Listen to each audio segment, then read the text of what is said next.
एक गांव में विनोद नाम का एक आदमी रहता था। वो बहुत ही गरीब था। उसके पास खेती के लायक अपने बुजुर्गों की दी गई थोड़ी सी जगह थी। वो उसी में काम करके अपने परिवार का गुजारा किया करता था। उसकी आधी से ज्यादा जमीन बंजर थी, इसीलिए उसका गुजारा बहुत मुश्किल से चला करता था। उसकी बीवी और बच्चे हमेशा उससे शिकायत करते रहते थे। अजी ऐसे कैसे गुजारा चलेगा, बच्चे बड़े हो रहे हैं, कोशिश करके तो देखिए, हो सकता है बंजर जमीन पर भी अनाज उग जाए। तुम ठीक कह रही हो रमा, मैं कल ही वहाँ पर कोशिश करता हूँ, शायद हमारी किस्मत ही खुल जाए। अगले ही दिन से विनोद ने अपनी बंजर जमीन पर काम करना शुरू कर दिया। वो रोज खुदाई के औजार ले जाकर अपनी बंजर जमीन को फोड़ने लगा और वहाँ से पत्थर आदि साफ करने लगा। उसकी यह हरकत देखकर गांव के सभी लोग उसका मजाक उड़ाने लगे। एक दिन जब गांव के जमींदार वहां से गुजरे तो उन्होंने भी उसका मजाक उड़ाते हुए विनोद से कहा, अरे ओ विनोद वाह, ये क्या कर रहा है तू? अबे इस धरती पे कुछ नहीं उगने वाला, इसीलिए तो हमारे बुजुर्गों ने ये जगह तुम्हारे बुजुर्गों को दे दी थी। काहे अपना दिमाग खराब कर रहा है? आप बात तो ठीक कह रहे हैं जमींदार साहब, लेकिन शायद क्या पता यहाँ पर खेती हो जाए।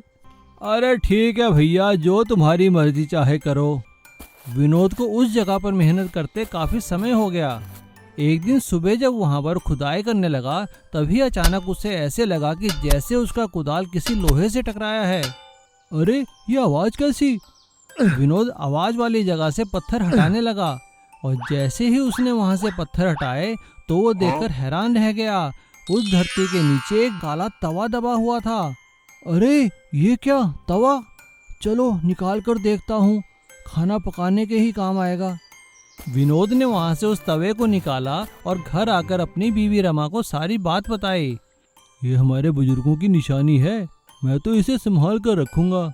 और ऐसा कहकर जैसे ही विनोद उस तवे को एक साइड में रखने लगा, तभी तवे से आवाज आई, विनोद, अरे ये तवा तो बोलता है। हाँ विनोद, मैं एक जादुई तवा हूँ।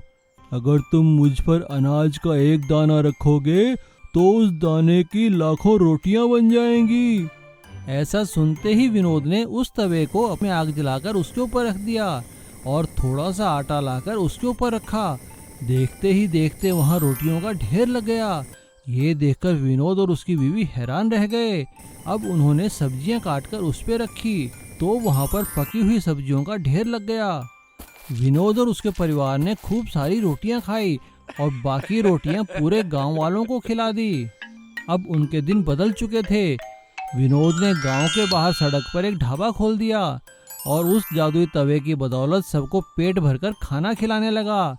और वो खाने के बदले किसी से पैसे नहीं मांगता था, जो जिसके मन में आए वो ले लेता था, क्योंकि जादुई तवे की यही शर्त थी कि वो बिना स्वार्थ के उसका इस्तेमाल करेगा।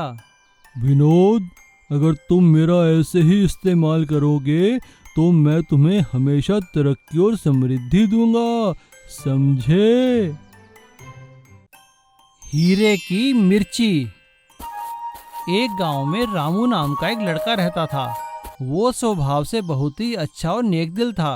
वो पास ही के शहर में एक होटल में वेटर का काम किया करता था। उससे किसी गरीब का दुख नहीं देखा जाता था, जबकि उसके पास भी बहुत कम ही पैसे थे। लेकिन फिर भी वो अगर किसी को भूखा देखता तो अपने पास से खाना खिला दिया करता था। उसकी इस आदत से होटल के मालिक बहुत परेशान थे। अबे रामू, तू क्या करता है बे? इतना कमाता नहीं है, उतने का तो गरीबों को खाना खिला देता है। देख भाई, मैं तो तुझे मुफ्त में खाना खिलाने वाला नहीं हूँ। अरे सेठ जी, क्या फर्क पड़ता है? 100 रुपये कमाता हूँ तो 10 रुपये इन गरीबों को खिला देता हूँ। और मैं भला कौन सा आपसे मुफ्त में लेता हूँ? मेरी तनख्वाह से पैसे काट लीजिए। अरे ठीक है भैया, जैसी तेरी मर्जी। होटल के मालिक और बाकी दोस्तों के समझाने के बावजूद भी रामू के ऊपर कोई फर्क नहीं पड़ा। वो ऐसे ही अपनी सेवा करता रहा। एक दिन गर्मियों की दोपहर को बहुत कम काम होने के कारण वो होटल के दरवाजे के पास बैठा हुआ था। तभी अचानक उसने देखा कि एक बहुत ही बुजुर्ग गरीब इंसान लड़खड़ाता हुआ उसके होटल की तरफ आ रहा था। वो दिखने में ही बहुत बदहाल, बेहाल और भूखा लग रहा था। उसने रामू को देखकर रामू से कहा, बेटा, कई दिनों से बहुत भूखा हूँ, क्या कुछ खाने को और पीने को पानी मिल सकता है? हाँ बाबा, आइए आप यहाँ बैठिए, मैं अभी आपके लिए खाने को लेकर आता हूँ। रामू ने उसको दरवाजे के पास बिठा दिया और होटल के अंदर से जाकर अपनी आदत अनुसार उसके लिए खाने के लिए अच्छी अच्छी चीज़ें लेकर आया और पीने के लिए ठंडा पानी भी लेकर आया। उस बुजुर्ग इंसान ने खाना और पानी पीने के बाद रामू का धन्यवाद किया। बेटा, तुम्हारा बहुत बहुत शुक्रिया, अब जाके जान में जान आई है। बेटा, तुम सच में बहुत नेक इंसान हो। मेरे पास ये कुछ मिर्ची के बीज हैं, अगर तुम्हारे पास खेती लायक जगह है तो इन्हें वहाँ लगा देना, तुम्हारा भला होगा। ठीक है बाबा, जैसी तुम्हारी मर्जी। रामू को वो मिर्ची के बीज देकर बूढ़ा वहाँ से चला जाता है। संडे को छुट्टी वाले दिन रामू अपने गांव जाकर वो सारे मिर्ची के बीज अपने खेत में लगा देता है और अगले दिन जब वो उठता है तो अपनी खिड़की से अपने खेत में देखकर हैरान हो जाता है। उसका पूरा खेत मिर्ची के पौधों से भर गया था, लेकिन उनमें हरी नहीं, हीरे की तरह चमकने वाली मिर्चियां लगी थी। रामू भागकर अपने खेत में जाता है और वो एक मिर्ची तोड़कर उसका स्वाद चखता है। उस मिर्ची का स्वाद बहुत ही तीखा और अच्छा था। हे प्रभु, ये तेरी कैसी लीला है, हीरे जैसी मिर्चियां। रामू सारी मिर्चियां तोड़कर शहर ले आता है। वो मिर्चियां देखकर सभी लोग हैरान हो जाते हैं और उसकी हीरे की मिर्चियां बड़े ही अच्छे दाम पर बिक जाती हैं। अगले दिन रामू फिर देखता है कि उसका खेत फिर से हीरे जैसी मिर्चियों से भर चुका था। उसकी मिर्चियों की पूरे शहर में चर्चा होने लगी और बाहर के शहरों से भी व्यापारी उससे मिर्चियां खरीदने आने लगे। और अब हीरे जैसी मिर्चियां रामू के लिए वाकई ही हीरा साबित हुई और धीरे धीरे रामू की इतनी कमाई हुई कि रामू ने होटल खोल लिया और वहाँ पर बड़ी ही ईमानदारी से लोगों को साफ सुथरा खाना खिलाने लगा। लेकिन उसने गरीबों को खाना खिलाना नहीं छोड़ा। इसीलिए कहते हैं, नेक दिली से कोई भी काम करो तो भगवान उसका फल जरूर देते हैं। एक गांव में श्याम नाम का एक आदमी रहता था। वो बहुत ही गरीब था। वो शहर में एक इलेक्ट्रॉनिक्स की दुकान पे रिक्शा चलाने का काम किया करता था। वो बहुत ही ईमानदार था। उसकी बीवी कमला गांव में लोगों के घरों में काम करके अपने पति का हाथ बटाया करती थी और उसके दोनों बच्चे स्कूल में पढ़ने जाया करते थे। श्याम का छोटा सा परिवार अपने कम साधनों में बड़ी सुखी से रहा करता था। एक साल गर्मियों के मौसम में जब श्याम घर वापस आया तो उसने अपनी पत्नी से कहा, कमला, आज मैं बहुत थक गया हूँ, बाहर बहुत गर्मी है। उसकी बात सुनकर उसके बेटे ने उससे कहा, हाँ पापा, बहुत गर्मी है, आप घर में एसी क्यों नहीं लगवा देते? हमारे स्कूल में एसी लगा है, बहुत ठंडी हवा आती है। उसकी बात सुनकर उसकी बड़ी बहन ने उससे कहा, अरे संजू, पता है एसी कितना महंगा आता है? और तुझे पता तो है हमारे पास इतने पैसे नहीं हैं। चल मैं तुझे पंखा कर देती हूँ, तू सो जा चुपचाप। और ऐसा कहकर श्याम की बेटी अपने भाई को पास पड़े अखबार से हवा करने लगती है और वो सभी सो जाते हैं। लेकिन श्याम के मन में अपने बच्चों की बात घर कर जाती है और वो सोचता है कि अपने सेठ जी से एक एसी मांग लेगा। अगले दिन जैसे ही श्याम अपनी दुकान पर पहुंचता है तो उसका सेठ उससे कहता है, अरे भाई श्याम, ये 4 एसी जरा राधानगर में देकर आ जाओ और हाँ, जल्दी देकर वापस आना। जी सेठ जी, आपसे एक बात करनी है। भाई बात बाद में, तुम पहले एसी देकर आओ, ठीक है? श्याम एसी लेकर राधानगर के लिए निकल पड़ता है और वहाँ पर लोगों के एसी देकर जब वो वापस आता है तो देखकर हैरान रह जाता है कि एक आदमी दुकान लूट रहा था। तभी श्याम को छोटे दरवाजे के पास पड़ा एक डंडा दिखाई देता है और वो हिम्मत करके उस डंडे से उस लुटेरे पे वार कर देता है। अचानक हमला होने के कारण वो लुटेरा संभल नहीं पाता और वो वहीं गिर जाता है। लुटेरे को गिरता देखकर बाकी स्टाफ और सेठ जी लुटेरे को पकड़ लेते हैं और उसे पुलिस के हवाले कर देते हैं। सभी लोग श्याम की बहुत तारीफ करते हैं। सेठ जी श्याम से कहते हैं, अरे भाई श्याम, तुमने तो आज हमें लूटने से बचा लिया। अच्छा, तुम कुछ कहना चाहते थे? वो सेठ जी, मैं तो बस आपसे एक एसी किश्तों पर मांगने के लिए कह रहा था। श्याम की बात सुनकर सेठ जी ने उसे एसी देते हुए कहा, अरे भाई, ये मेरी तरफ से तुम उपहार रखो। तुमने तो आज पूरी दुकान को लूटने से बचाया है। भाई, हिम्मत की दाद देनी पड़ेगी तुम्हारी। और श्याम सेठ जी का धन्यवाद करता है और एसी लेकर खुशी खुशी घर वापस आता है और घर आकर एसी को लगा देता है। ये देखकर उसके बच्चे बहुत खुश होते हैं हुर्रे, हमारे घर एसी आ गया। और वो लोग रात को चैन की नींद सोते हैं, वो भी एसी की ठंडी ठंडी हवा में। छुटमलपुर गांव में रतन नाम का एक किसान रहता था। उसके पास खेती के लायक थोड़ी सी जमीन थी, जिससे उसका गुजर बसर नहीं होता था। इसीलिए उसने अपने घर में 3 गायें और एक भैंस पाल रखी थी, जिनका दूध बेचकर वो अपना गुजारा किया करता था और उनके गोबर को इकट्ठा कर उनके उपले बनाया करता था, जिन्हें बाजार में बेचकर उसकी थोड़ी बहुत आमदनी हो जाया करती थी। और वो अपनी बीवी और बच्चों के साथ इस जिंदगी से बहुत खुश था। लेकिन एक दिन उस पूरे गांव पर एक मुसीबत आ पड़ी। बहुत तेज भूकंप आया। क्योंकि सभी लोग समय पर बाहर आ गए थे, किसी की जान तो नहीं गई, लेकिन सभी के घर टूट गए। सभी लोगों के सामने अब यही समस्या थी कि वो रहेंगे कहाँ। अरे मुखिया जी, अब हम कहाँ जाएंगे, क्या करेंगे? हाँ मुखिया जी बताइए, अब हम रात को कैसे सोएंगे? और अब तो सर्दियाँ भी आने वाली हैं।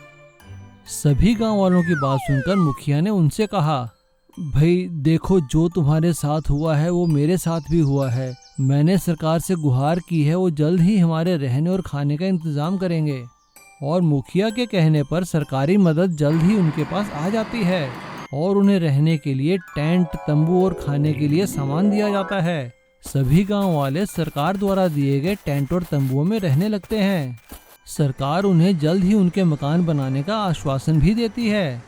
लेकिन कुछ ही दिनों में भयंकर सर्दियां पड़ने लगती हैं। लेकिन टेंट और तंबू में रहने के कारण उन लोगों को काफी सर्दी लग रही थी। रतन का परिवार भी सर्दियों से ठिठुर रहा था। लेकिन रतन के लिए सबसे खुशी की बात यह थी कि उसके सारे पशु बिल्कुल जीवित और सही सलामत थे। अगले दिन जब वो अपने पशुओं को खाना देने गया तो उसने देखा कि उसका बेटा वहाँ पास ही गोबर और मिट्टी के साथ कुछ कर रहा था। पापा देखो, मैंने मिट्टी और गोबर का घर बनाया है। देखो देखो कितना अच्छा है। हाँ ठीक है, जाओ अब पढ़ने जाओ। अपने बेटे के जाने के बाद रतन वहाँ से जाने लगता है। लेकिन अचानक वो मुड़कर देखता है कि उसके बेटे ने वाकई ही मिट्टी और गोबर को मिलाकर एक अच्छा घर बनाया था। अपने बेटे द्वारा बनाए गए खिलौना घर को देखकर रतन के मन में एक आइडिया आता है और अपने घर वाली जगह से सारा मलबा इकट्ठा कर वहाँ पर एक मिट्टी और गोबर का घर बनाने लगता है। सभी लोग उसका मजाक उड़ाते हैं, लेकिन रतन किसी की नहीं सुनता और वो मकान बनाना जारी रखता है। कुछ ही दिनों में उसका मिट्टी और गोबर का घर बनकर तैयार हो जाता है और वो अपने परिवार के साथ सरकारी टेंट में नहीं, अपने मिट्टी और गोबर के बनाए घर में रहने लगता है, जो बहुत ही मजबूत और सुविधाजनक था। और बाहर ठंड होने के बावजूद भी उसके अंदर बिल्कुल ही सर्दी नहीं लग रही थी। अब धीरे धीरे पूरे गांव वाले उसका मकान देखने आने लगते हैं और सभी उससे अपने लिए मिट्टी और गोबर का घर बनाने को कहते हैं।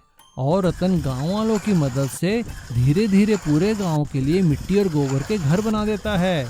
सरकारी अफसर जब आकर उसका घर देखते हैं तो वो बड़े खुश होते हैं और वो उस घर को अप्रूव कर देते हैं। और अब सरकार की ओर से सभी भूकंप पीड़ितों के लिए मिट्टी और गोबर के घर बनाने का काम रतन को दिया जाता है, जिससे उससे काफी पैसे भी मिलते हैं। Noodles versus paratha competition. Jamalpur गांव में किशोर और अनीता अपने परिवार के साथ रहते थे। गांव के बाजार में उनकी परोंठों की बड़ी पुरानी दुकान थी, जिसमें वो बड़े ही स्वादिष्ट परोंठे बनाकर बेचा करते थे। उनका काम सही चल रहा था। उनके बनाए परोंठों की सभी लोग तारीफ करते थे, हो भी क्यों ना, क्योंकि वो बड़े ही साफ सुथरे ढंग से बड़े ही स्वादिष्ट परोंठे बनाते थे और उन्हें देसी घी, मक्खन या दही के साथ खिलाया करते थे। अरे भाई किशोर, एक गोभी का परोंठा तो देना। हाँ सर, ये लीजिए, बस अभी लाया गर्मा गर्म परोंठा। अरे भाई किशोर, मुझे एक पनीर का परोंठा। जी बिल्कुल, आपके लिए अभी पनीर का पराठा लेकर आते हैं। दोनों मियाँ बीवी बड़ी ही मेहनत और ईमानदारी से अपना काम किया करते थे। लेकिन गांव का एक लड़का नंदू उनके काम से बहुत जला करता था। वो चाहता था कि उनका काम बंद हो जाए। एक दिन जब नंदू शहर गया तो उसने वहाँ पर नूडल्स खाए, तो उसके मन में एक आइडिया आया और उसने शहर में 2-3 दिन रुककर नूडल्स बनाना सीख लिया।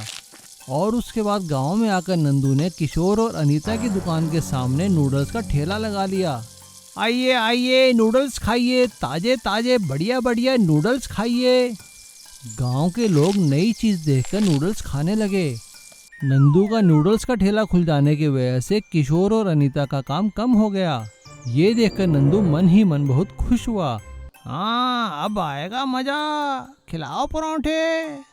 जैसे जैसे नंदू का काम बढ़ा वैसे वैसे उसका लालच बढ़ने लगा। अब वो घटिया क्वालिटी के नूडल्स बनाकर लोगों को खिलाने लगा। अरे भाई नंदू, तुम्हारे नूडल्स में आज तो स्वाद नहीं आया। अरे क्या कह रहे हो चाचा, तुम्हारा मुंह ही खराब होगा। भैया मैं तो वैसे ही बना रहा हूँ जैसे पहले बनाता था। और शिकायत करने पर वो लोगों से बदतमीजी से बात करने लगा। किशोर और अनीता को ये सब देखकर बहुत गुस्सा आया और किशोर ने नंदू को समझाते हुए कहा, भाई नंदू देखो, तुम वाकई ही बहुत स्वादिष्ट नूडल बनाते थे, लेकिन अब तुम्हारे नूडल्स का स्वाद अच्छा नहीं रहा। भाई अपना काम जरा सही ढंग से करो।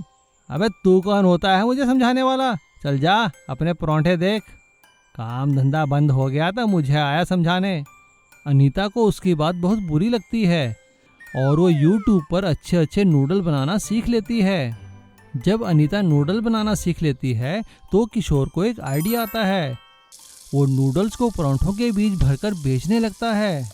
गांव वालों को उनके नूडल्स के परांठे बहुत अच्छे लगते हैं और लोग फिर से किशोर और अनीता की दुकान पर आने लगते हैं, क्योंकि वहाँ उनको परांठा और नूडल दोनों मिलते थे, वो भी अच्छी और बढ़िया क्वालिटी के।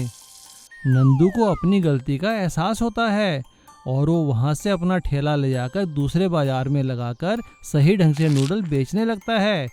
तो अब किशोर और अनीता का भी काम चलता है और नंदू का भी, क्योंकि किशोर के एक आइडिया ने परांठे और नूडल का कंपटीशन ही खत्म कर दिया था। अब लोगों को पराठा नूडल खाने को जो मिल रहा था।